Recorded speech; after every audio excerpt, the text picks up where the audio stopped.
ബഹുമാനപ്പെട്ട ഈ യോഗത്തിൻ്റെ അധ്യക്ഷൻ ഗ്രന്ഥശാലയുടെ കൂടിയായിട്ടുള്ള ശ്രീ എസ്.കെ. നാസർ, ഇന്ന് നമ്മുടെ ക്ഷണം സ്വീകരിച്ച് ഇവിടെ ഈ പരിപാടിയിൽ സന്നിഹിതരാവുകയും ഈ പരിപാടി ഉദ്ഘാടനം ചെയ്യുകയും ചെയ്ത ബഹുമാനിയായിട്ടുള്ള ശാന്തിയുള്ള അഞ്ചാം വാർഡിൻ്റെ മെമ്പർ ശ്രീ അറിയാം, ബഹുമാനായിട്ടുള്ള ഗ്രന്ഥശാലയുടെ vice president Shri S. Rajaraman Nair, ഭരണസമിതി അംഗങ്ങളായിട്ടുള്ള Shri K. Sivapathi, Shri K. Vinodkumar, Shri V. Vinodkumar, Shri K. Chandran, Shri Ramesh Kumar, ഇന്ന് ഞങ്ങളുടെ ക്ഷണം സ്വീകരിച്ച് ഇവിടെ എത്തിയിട്ടുള്ള പണിക്കരായിട്ടുള്ള ഉന്നത വിജയം നേടിയിട്ടുള്ള വിദ്യാർത്ഥിനികൾ, ശാന്തിയുള്ള പ്രൊഫസണൽ ഗ്രന്ഥശാലയുടെ കായിക വിഭാഗമായിട്ടുള്ള PSCRCയുടെ അംഗങ്ങൾ, എല്ലാവർക്കും നമസ്കാരം.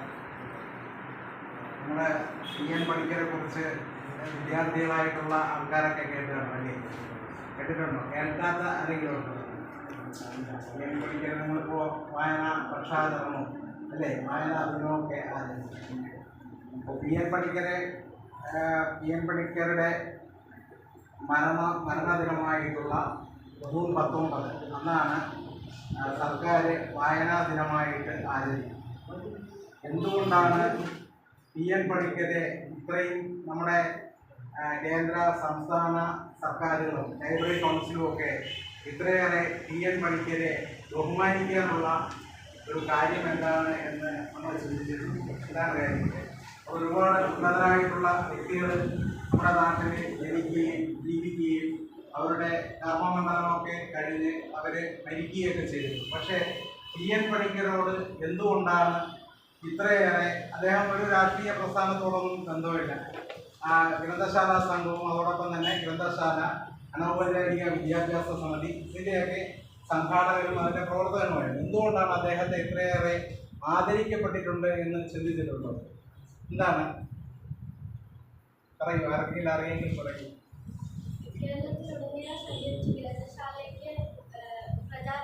അതെ, അത് ശരിയാണ്.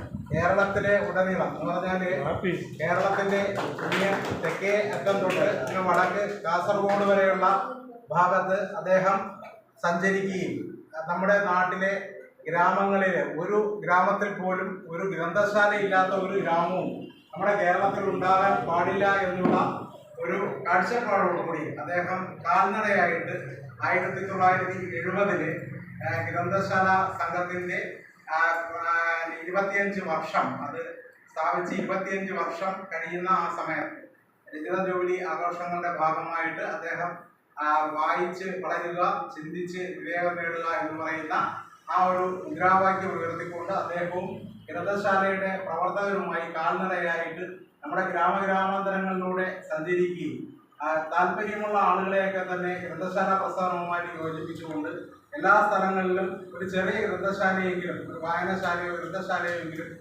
സ്ഥാപിക്കുക എന്നുള്ള ഒരു ആശയം ജനങ്ങളുടെ മുന്നിൽ കൊണ്ടുവരികയൊക്കെ ചെയ്ത ഒരു മഹാത്മാവാണ് PN പണിക്കർ. അദ്ദേഹത്തിൻ്റെ ജനനം എന്ന് പറയുന്നത് 1909. 1909 നമ്മുടെ ആലപ്പുഴ, പടയണിക്കൊക്കെ പേര് കേട്ട ആലപ്പുഴയിലെ നീലംപേരു എന്ന് പറയുന്ന സ്ഥലത്താണ്.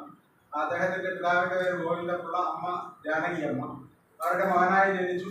10ാം ക്ലാസ് വിദ്യാഭ്യാസം കഴിഞ്ഞ് അദ്ദേഹത്തിന് 20ാമത്തെ വയസ്സിൽ തന്നെ ഒരു മിഡിൽ സ്കൂൾ അധ്യാപകനായിട്ട് അദ്ദേഹത്തിന് ജോലിയിൽ പ്രവേശിച്ചു.